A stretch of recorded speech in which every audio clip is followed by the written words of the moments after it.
202049 with the group number group 19. So I and my colleagues are going to talking about the topic called digital presence. Digital presence has to do with websites, mobile apps, and networks.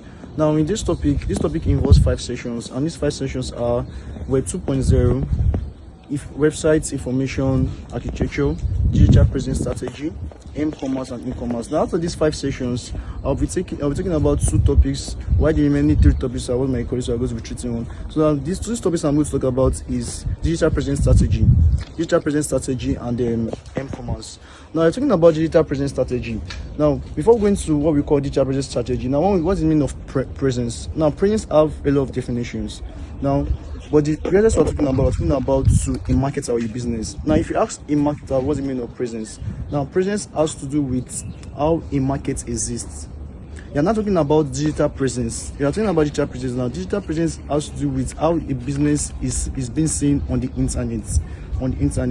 Now digital presence strategy has different categories. That means how can a business exist online? That means how can individuals know about a business? Now there are 5 different categories in which people can know about a business, and the first one is websites. Now website is where individuals can search more about a business. For example, now let's talk about SEO, which is the search engine optimization. Now talking about search engine optimization. Search engine optimization is when an individual can search a particular keyword. For example, now let's take a business, for example, Domino's Pizza. Now if you search Domino's Pizzas on the search engine, the individual can be able to get more about the business. And that's another category that an individual can know about the business is mobile apps. Now businesses create social media, for instance Facebook. You can have Twitter, you can have more other social medias that an individual can search more about the business. And that's all we mean by digital presence marketing. Now the second category I'm going to be talking about under this topic is m-commerce. Now what's the meaning of m-commerce? M-commerce is also known as mobile commerce. Now mobile commerce is a platform where a business can sell or buy their products or services online. That is with the aid of smartphones. I said on m-commerce or mobile commerce, I said it refers to the platform where you can buy and sell products and services with the help of your smartphones. That is wireless with health devices. Now with the advances in tech, smartphones and tablets are equipped in various new features, and shopping software applications are among the most popular features of them all. Now you might be surprised. Mobile commerce or m-commerce have different categories that serve different purposes. Now out of these different purposes, I group them into 3, and these 3 are called what we mean by mobile shopping. We have mobile shopping, we have mobile payments, and we have mobile banking. Now let me start from mobile shopping. Now mobile shopping helps customers to view and purchase their products online without the help of any individual in the business. The second category is mobile banking. Now mobile banking helps customers to do financial transactions with the bank. That is, now for the individuals to transact financially online with this mobile banking, it means that the bank has to create a secured website or a secured app for the individuals to transact business. Now the third category is what we call mobile payments. Now mobile payments is what individuals use. For example, the digital wallets like your PayPal, your Google Pay, your PalmPay, your Cash App, and so on and so forth. Now these words individuals use to pay for their goods online without going to the business to make any transactions. Now under this mobile commerce, yes, or m-commerce, it has merits and merits. Now I will talk about the merits now, which is also known as the advantages. Now talking about the advantages of this m-commerce, the first one is it help the business to view their statistics. That means the statistics of their products, whether the product is good or bad. Now the second advantage is that it helps to increase accessibility of the customers. That is, they don't need any help from the business to transact business. Now, another advantage rather of this mobile commerce is that individuals make payments online without any help of the business. For example, now let's take Apple Pay. Now, Apple Pay have made it very easier for individuals to make payments online. Now, let's talk about the disadvantage. I've been mentioning that businesses create apps, create websites. Now, the cost of this thing is very high.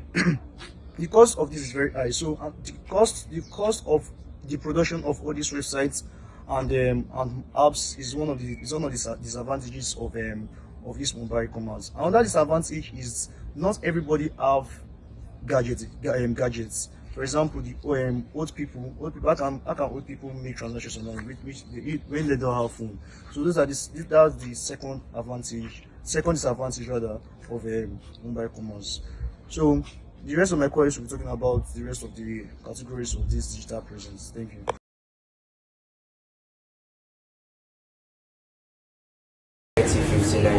And I'm here to talk about website information architecture. It's pretty well documented that the internet industry as a whole has a love affair with acronyms and naming things in weird ways. Sometimes very direct, other times we end up with phrases like Internet of Things. Odd name but pretty direct. Information architecture is another great example of the industry going for the literal. If we think of architecture as being the creation or design of a structure, and then put it in a context of information as the medium in which we work, it makes so much sense. But why is it important and why should we cater? I'm here to talk about some things we can share on the way. And now, what is information architecture? Just the thought of this question conjures about 100 different ways to answer, because depending on the users you ask and how they use the skill, you likely get 100 different answers. Finding a solid information architecture definition is like asking someone how to catch a cloud and pin it down. It's the organization of information in the most logical and effective manner so as to produce the most seamless human to product interaction possible. This applies to digital and real world physical products. If you have good information architecture, your end user will never even notice to begin with. Think of a situation where you maybe visited a website that was just ugly and awful, completely disorganized and totally unpleasant. Now think of a site where you were immediately able to conduct your business without a single hitch in the plan. That's really great. Sadly, the negative experience is more memorable because something went wrong and it was the opposite of our expectation. So it stands out.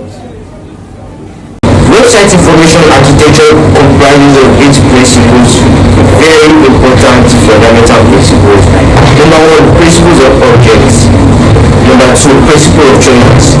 Number 3, principle of disclosure. Number 4, principle of exemplars. Number 5, principle of front doors. Why is information architecture design important?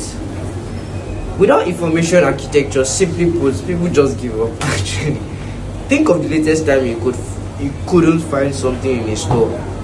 Yes, of course you could ask, but most people don't. And this isn't just a man thing. After a while, people just give up and move on. They walk out likely annoyed and store losses a sale. Information architecture is important because people rely on it whether they know it or not.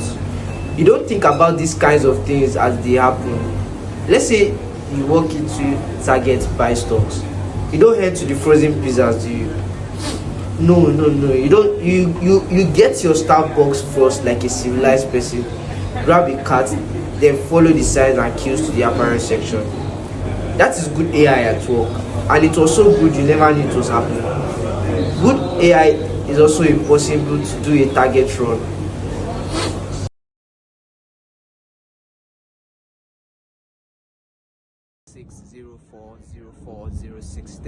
And now we'll be talking on Web 2.0, specifically crowdsourcing, data gathering in today's age and next generation technology.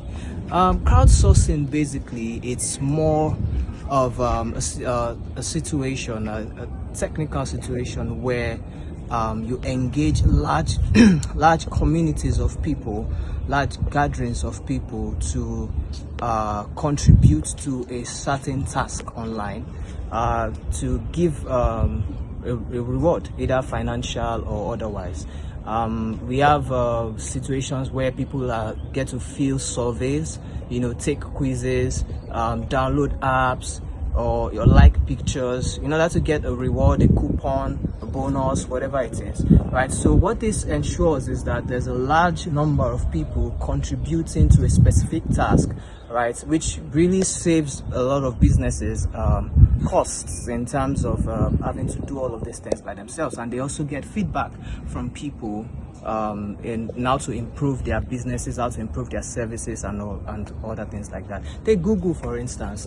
Google leverages on crowdsourcing in terms of for their ads, right? They have links and that they post on the server, the Google site, and then we have other website owners who embed most of these links on their websites, right? So they use the clicks on these links and the number of embedded links, right? They use this as a ranking system, as a form of ranking system, to determine what ad, what promo, what product is relevant to people and what isn't. So it's more of a ranking system where when a lot of people engage with a particular link, it increases the ranking, and then when the lower number of people engage with a particular link, it decreases it, right? So that is the entire algorithm behind the Google ad ranking system.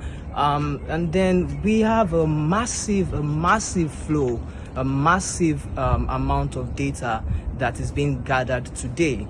In the age of widespread internet adoption, every single person with a smartphone can contribute to the data on the internet today, right? As long as you have a smartphone, you are a contributor. We have social media, we have TikTok, Instagram, Facebook, a lot, Snapchat, a lot of these platforms, even forums, Nairaland, Quora, etc., where people can contribute to the algorithm, right? Either way, any way they want to, any way they can. Pictures, videos, you are somewhere, you post the pin, you post the location, you post the picture, you post as much as a flower, right? You have contributed to the data set, right? So all of these things generally, and human contribution is not only although it's a major driver, it's not the only contributor. We have other things like RFID technology, we have Google mapping, the mapping technology. We have a lot of things really that also contribute, sensors, cameras, camcorders, etc., that contribute to all of this. Is even satellite imaging, right? So all of this contribute to the data set that is being farmed around the world globally today. So how do we manage this data? What do we do? How do we proceed from here? Well, the next generation technology that we're looking at right now, we're talking about machine learning, we're talking about deep learning, we're talking about neural networks, we're talking about advanced softwares where that has been engineered, right, to make sense of all of this raw data. All of this raw data that we have on the website today, even as much as the pictures that we post, the videos, the TikToks that we do, all of this raw data, they are softwares, they are embedded softwares that are making sense of them and then converting all of this data into sources of revenues for companies and helping them to use that to offer better features to their users, improve user experience, and onboard a lot more people on their platform. So it more or less gives them a competitive advantage and helps them to just offer an improved user experience to the people. And I'm very excited about how all of these technologies are going to improve in the next 10-20 years, and now the internet generally is going to help improve human lives. Thank you.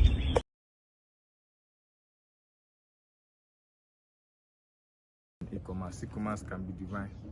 E-commerce can be defined as process of buying and selling online, where buyers and sellers meet to negotiate about the price and the product itself. We have 5 concepts of e-commerce. The first one, we have commerce itself, collaboration, communication, connection, and computerization. Features of e-commerce are: number 1, it brings large markets together.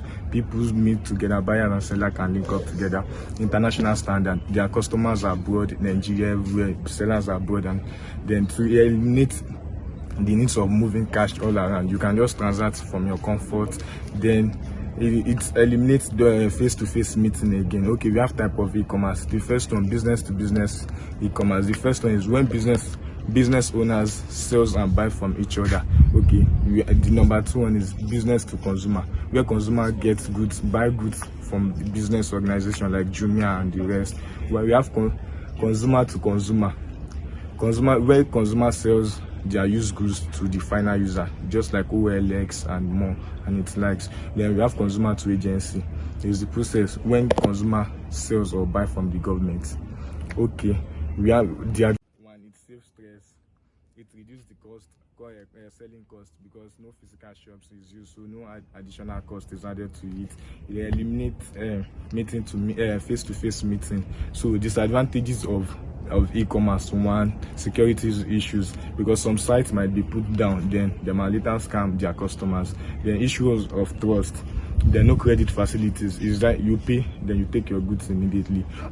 Okay, we have keys of e-commerce. 1, D2C, that means no middleman, direct to the consumer. Direct to the consumer, it eliminates middlemen. Then we have drop shipping. Drop shipping is when the third party is being involved, like delivery companies and the likes. Then we have subscription. This is when consumer pay for services to business like e.g. DSTV and the like. Then we have private labeling. Private label is when exclusive rights are made for some goods, like this goods you can only sell it to me, don't sell it to the rest. So that's it. Thanks for your time.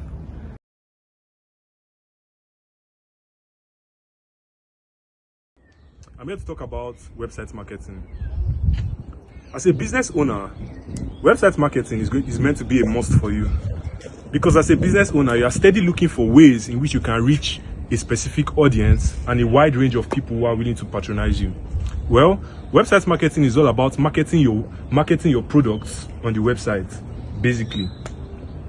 Well, there are many strategies in website marketing, and also there are many strategies in which we can use to achieve this goal. Well, we have search engine optimization. Search engine optimization, SEO. This is basically just boosting your website rank or your business rank in the search results. For example, you are a company that makes bags. Well, if you're a company that makes bags, if you go through search engine optimization, when someone randomly search for bags or people that make bags with the intention of patronizing them, it helps in boosting your own business to the top. And as you all know, most things that people see first are what people are actually going to patronize. Also, we have content marketing. Basically, content marketing is all about marketing your content on the website too. This can be done in various ways. We can use ebooks, graphic cards, we can use audios and videos and all of that. It's all about creating content. You can also be a content creator for other businesses, for people to patronize. Also, we have email marketing. Email marketing is also a very old way of website marketing. We have many other new ways now, but then email marketing is still very effective, even though many people think it's not effective. He said that for email marketing, every $1 spent on email marketing gets a return of about $4. Well, email marketing is all about just getting different emails of people, getting them to sign up to something we call like a newsletter, or getting information from you. You send them details about your business, all about advertising, details about your business to them, which they randomly just see, and they might get a change in heart and decide to patronize you for their very needs. Also, we also have social media marketing. Social media marketing is different from email marketing because it's actually a new method, because every day there are all new social media platforms which are being rolled out. Well, we have Instagram, Snapchat, Twitter, WhatsApp, LinkedIn, and the likes. This is all about posting your business content on such of these apps where people are also going to see you and also patronize you.